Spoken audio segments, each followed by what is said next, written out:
Hello friends, आज मैं आपके साथ इकोनॉमिक्स का एक और टॉपिक लेके आया हूँ और टॉपिक का नाम है suggestions for the success of plans in India. India में अगर इकोनॉमिक प्लान्स को सक्सेसफुल बनाना है तो क्या क्या करना चाहिए वो इस वीडियो में मैं डिस्कस करूँगा आपके साथ, और जिस हिसाब से पेपर में लिखना है मैंने उसी हिसाब से लिखा हुआ है। तो सबसे पहला पॉइंट आ जाता है specific objectives, very important. While framing the plans, objectives like removal of poverty, proper utilization of manpower, raising of standard of living etc. should be made more specific। तो ये स्पेसिफिकली बनाओ कि भाई कितनी पॉवर्टी रिमूव करनी है, कितने % तक लेके जानी है, कितनी मैन पावर को यूटिलाइज करना है, कितने लोगों को जॉब्स देनी है, कितनी स्टैंडर्ड ऑफ लिविंग रेज करनी है, ये स्पेसिफिक होने चाहिए। In every plan, it should be clearly specified as to when and to what extent poverty will be removed, and when and to what extent equality in the distribution of income and wealth and income या income and wealth will be affected। तो simple words में plan में specify होना चाहिए कि ये चीज़ कितने % तक, कितनी क्वांटिटी तक लेके जाओगे। सक्सेस और failure of the plan can be measured on the basis of achievement and failure of these specific objectives। तो सिंपल वर्ड्स में हमने प्लान में क्या हासिल किया या क्या फेलियर हुआ वो इनके सक्सेस और फेलियर पे डिपेंड होना चाहिए। समझ की बात। तो स्पेसिफिक प्लान्स लेके आओ कि कितना % बढ़ा दोगे या कितना % कम कर दोगे। नेक्स्ट आ जाता है physical planning, very important. Success of plans lies in the importance attached to the achievement of physical targets rather than financial target। सरकार क्या करती है, प्लान बनाती है और पैसे इशू कर देती है, और जो फाइनेंशियल टारगेट है वो तो हो जाता है कि भाई इस सेक्टर को इतना पैसा चला गया, इस प्रोजेक्ट को इतना पैसा चला गया, मगर फिजिकली वो बना है नहीं बना उस पर फोकस नहीं करती। ठीक है। It is essential to prepare the blueprints of the plan in detail with the meticulous care before it is put to practice, and efforts should be made to attain the targets within the specified time limit। सरकार को एक blueprint properly plan करके launch करने चाहिए projects और activities, ताकि बाद में ये ना पता लगे कि भाई ये चीज़ तो हो ही नहीं सकती और पैसा भी खर्च हो गया। समझ की बात। और एक टाइम सेट करना चाहिए कि इतने टाइम के अंदर वो टारगेट जो है अचीव कर लेंगे। Success of a plan should not be measured by achievement of financial targets alone. तो सिर्फ फाइनेंशियल टारगेट्स को ही अचीव करना ही किसी प्लान के सक्सेस को हासिल करना नहीं माना जाना चाहिए। Plans should be evaluated on the basis of achieving physical targets rather than financial targets। तो physical targets पे ज़्यादा फोकस करो और financial targets पे इतना फोकस मत करो। नेक्स्ट आ जाता है emphasis on local needs, very important। Success of planning depends on proper emphasis on local needs। जो local needs है, local level पे बंदा है, उस तक वो फ़ायदा पहुँचाना है। Problems of the entire country are not uniform। हर एक कंट्री की जो प्रॉब्लम्स हैं वो अलग अलग हैं। अलग अलग स्टेट्स में जो लोग रहते हैं उनकी प्रॉब्लम्स अलग अलग हैं। Some regions are backward due to lack of irrigation facilities, whereas other regions lack in good quality transportation, health and education facilities। कई इलाकों में पानी की प्रॉब्लम है, इरिगेशन फैसिलिटीज़ के लिए, कई इलाकों में स्कूल कॉलेज नहीं है। हर एक इलाके की अपनी अपनी प्रॉब्लम है। The entire country therefore does not require the same treatment. तो पूरे के पूरे कंट्री के लेवल पे ना लॉन्च कर दो कोई भी plan. Problems of different regions should be carefully studied and plans should be formulated to answer the local needs, that is plans should be decentralized। तो लोकल लेवल पे अलग अलग प्लान्स बनाने चाहिए ताकि लोकल लेवल की नीड्स को satisfy किया जा सके, पूरा किया जा सके। नेक्स्ट आ जाता है शॉर्टर जेस्टेशन पीरियड। प्लान को शुरू करना और प्लान को ख़त्म करना, उसके बीच में जो टाइम पीरियड होता है, जेस्टेशन पीरियड होता है, वो कम से कम होना चाहिए। ये नहीं कि कोई प्रोजेक्ट शुरू कर लिया और 10-10 साल तक वो प्रोजेक्ट ही चली जा रहा है। फ्लाईओवर बना रहे हैं तो वो चली जा रहा है। समझ की बात, ऐसे नहीं होना चाहिए। The time involve between the commencement of a project and it's completion is called gestation period. काम को शुरू करना और काम को ख़त्म करने का जो टाइम पीरियड है, उसके बीच का जो टाइम है उसे जेस्टेशन पीरियड कहते हैं। Efforts should be made to reduce gestation period of different projects undertaken in the plans के अंदर जितने भी प्रोजेक्ट्स हैं उनका टाइम कम से कम होना चाहिए ख़त्म करने का। This will help to reduce the cost of the projects and to increase the rate of economic development in the economy. तो कंट्री में या इकॉनमी में ग्रोथ रेट तभी बढ़ेगी जब ये जेस्टेशन पीरियड स्मॉल होगा। ये नहीं कि 10-10 साल तक जो है वो प्रोजेक्ट चली जा रही हैं और 10 साल में सीमेंट का रेट बढ़ जाता है, सरिये का रेट बढ़ जाता है और कई रेट बढ़ जाते हैं, और वो फिर क्या पता वो महंगा पड़े, और अगर महंगा पड़ेगा तो फिर वो काम ही नहीं करेंगे। समझ की बात। Balance growth of capital goods and consumer goods industries. जो कंज्यूमर गुड्स इंडस्ट्रीज और कैपिटल गुड्स इंडस्ट्रीज है, इसमें बैलेंस ग्रोथ रखनी है। Success of plans require proper balance between capital goods and consumption goods industries. तो इनके बीच में बैलेंस रखना है। If supply of consumption goods in industries lags behind its demand, it will lead to price rise in the economy.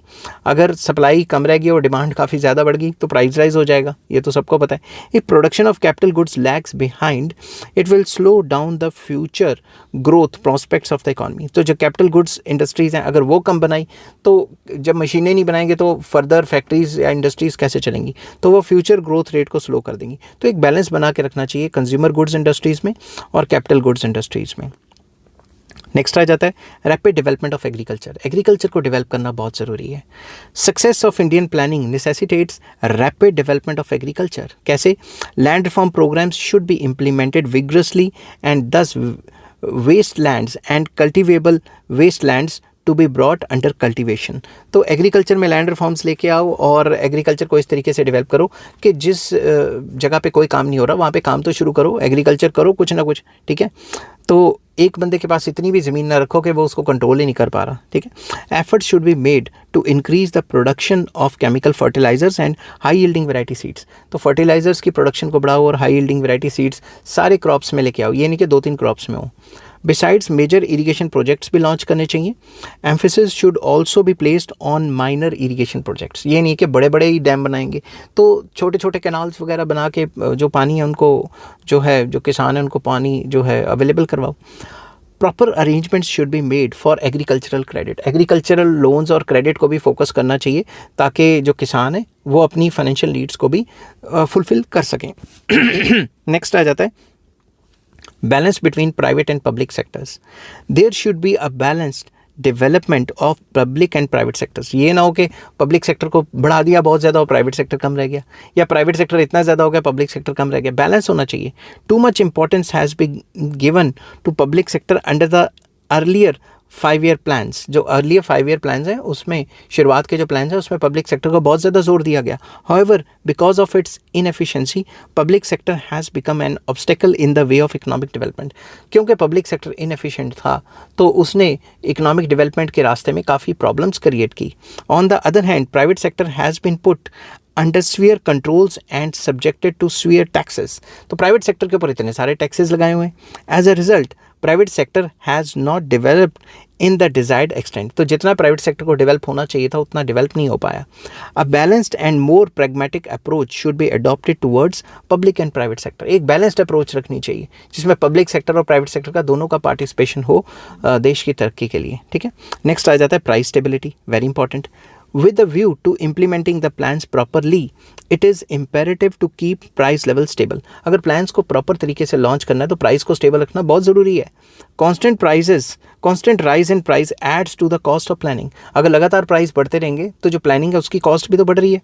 Price of food grains, raw materials and consumer goods should remain stable. इन चीज़ों के rate stable रहने चाहिए, prices stable रहने चाहिए। In order to check excessive rise in price level, government should promote the production of food grains and consumer goods, ताकि उनकी supply ज़्यादा रहेगी तो उनका प्राइस इतना ज़्यादा नहीं बढ़ पाएगा। नेक्स्ट आ जाता है डेवलपमेंट ऑफ रूरल इंडस्ट्रीज़। जो रूरल इंडस्ट्रीज़ हैं उनकी भी डेवलपमेंट करनी बहुत ज़रूरी है। In rural areas, besides agriculture, development of cottage industries should also receive priority treatment. तो अगर कोई रूरल एरिया में कॉटेज इंडस्ट्री या स्मॉल स्केल इंडस्ट्री खोलना चाहता है तो उसके लिए स्पेशल लोन्स की फैसिलिटी देनी चाहिए। Whatever has been done in this respect is inadequate. जो भी रूरल सेक्टर के डेवलपमेंट के लिए काम हुए हैं वो इनएडिक्वेट हैं। ये नहीं कि बिल्कुल ही काम नहीं हुआ, काम हुआ है मगर जितना चाहिए था उतना नहीं हुआ। Arrangement should also be made for marketing of goods produced by these industries. ये इंडस्ट्रीज़ जो रूरल एरियाज़ में काम कर रही हैं इनके जो भी गुड्स हैं उनकी मार्केटिंग होनी चाहिए ताकि इनका सामान भी बिके। नेक्स्ट आ जाता है cooperation between states and centre. Centre government और स्टेट गवर्नमेंट में कॉपरेशन रखो। ये ना हो कि दोनों स्टेट गवर्नमेंट में अलग पार्टी की गवर्नमेंट है और सेंटर गवर्नमेंट में अलग पार्टी की गवर्नमेंट है तो आपस में लड़ाइयाँ चलती रहें। सक्सेसफुल प्लानिंग, जो भी प्लानिंग सक्सेसफुल होगी, implies close cooperation between the centre government and the state government. Centre और स्टेट के बीच में एक अच्छी कोऑर्डिनेशन कॉपरेशन होनी चाहिए, ठीक है। In modern times when governments at the centre and in the states belong to different political parties, this cooperation has acquired added significance. तो अलग अलग पार्टीज़ की सरकारें हैं तो इसकी इंपॉर्टेंस और ज़्यादा बढ़ जाती है। Plans should be formulated with cooperation of the states. जो भी सेंट्रल गवर्नमेंट प्लान्स बनाए वो स्टेट की कोऑपरेशन से बनाए, अपने हिसाब से ना बनाती रहे। Next, proper development of public sector. Public sector को अभी भी डेवलप करने की ज़रूरत है, एफिशिएंसी लाने की ज़रूरत है। There should be proper organisation for regulation and control of public sector enterprises. तो सरकारी कंपनियों को कंट्रोल करने की काफ़ी ज़रूरत है। Their executive should be honest and competent. उनके जो एग्जीक्यूटिव है, चलाने वाले हैं, कॉम्पिटेंट होने चाहिए, ऐसा नहीं कि सरकार के इशारे पे ही चलें। There should be no political interference in their day to day administration. रोज़ के काम में लगातार सरकार की दखल अंदाजी नहीं होनी चाहिए। Public sector must largely contribute towards the financing of the plans. तो पब्लिक सेक्टर को अच्छे से काम करना चाहिए, एफिशिएंसी से काम करना चाहिए, ताकि वो पैसा कमा सके, काम अच्छे से कर सके और प्लान्स को एक पॉजिटिव रोल दे सकें, मतलब प्लान्स के लिए अच्छा काम करें। Efforts should be made to increase efficiency of public sector. Public sector की एफिशिएंसी को बढ़ाने के लिए लगातार एफर्ट्स होने चाहिए। नेक्स्ट आ जाता है इफेक्टिव एडमिनिस्ट्रेशन करप्ट वगैरह ना हो। Success of plans mainly depends on the officers who are to execute them. तो प्लान्स किस पे डिपेंड करता है? जिन्होंने एग्जीक्यूशन करनी है उनके ऊपर डिपेंड करता है। Hence able and efficient officers should be selected to implement these plans. या प्लान्स को इम्प्लीमेंट करने के लिए ईमानदार ऑफिसर होने चाहिए। They should be trained for job and also provided with proper facilities, ताकि उनको बेईमानी करने की ज़रूरत ही ना पड़े। नेक्स्ट आ जाता है development of science and technology with a view to promoting productivity, import substitution and domestic production. It is imperative to encourage and develop science and technology in the country. हमें अगर प्रोडक्टिविटी को बढ़ाना है और import substitution करना है या domestic production and productivity बढ़ानी है तो साइंस एंड टेक्नोलॉजी को एनकरेज करना बहुत ज़रूरी है। ठीक है। Proper incentives should be given to the scientist को प्रॉपर इंसेंटिव देने चाहिए, कॉपीराइट, पेटेंट वगैरह, समझ के बाद। They should be provided all kinds of research facilities within the country, ताकि वो अच्छे से नई नई चीज़ों के ऊपर R&D कर सकें। R&D मतलब research and development. This would enable them to stay in the home nation and offer their valuable services to their motherland. अगर हम यहाँ पे उनको अच्छी फैसिलिटीज़, अच्छी तनख्वाहें, अच्छी जॉब्स देंगे रिसर्चर्स को, साइंटिस्ट को, तो वो बाहर कंट्री में क्यों जाएंगे? Develop technology can be imported if necessary. अगर ज़रूरत है तभी बाहर से टेक्नोलॉजी को इम्पोर्ट करो, ऐसे फालतू में इम्पोर्ट करो और वही टेक्नोलॉजी हमारे कंट्री में भी अवेलेबल हो, ऐसा नहीं होना चाहिए। नेक्स्ट आ जाता है human capital formation, very important. Success of the plans need a check on population growth and development of human capital. Human capital मतलब ह्यूमन स्किल्स को डेवलप करने की ज़रूरत है और पॉपुलेशन पे चेक करने की ज़रूरत है। For human capital formation proper arrangement should be made for the development of health, education and medical facilities. इन पे काफ़ी जोर देने की ज़रूरत है।